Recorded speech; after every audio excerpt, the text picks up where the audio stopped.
utiliser temps présent les ou parler d'une action qu'on fait régulièrement. Propre en créole, on dit genre rarely.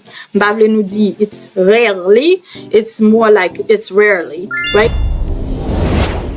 Pour temps présent, c'est une action qui fait régulier ou bien routine.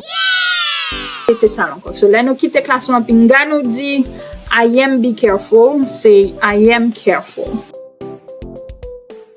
Moun nan font bagay ko vraiment apprécier, ko admirer, ou dit wow, that's awesome. Deuxième c'est I petit point speak English. So gen on moun côté option B qui c'est I am speak English et puis gen on moun qui vote option C qui c'est I often speak English.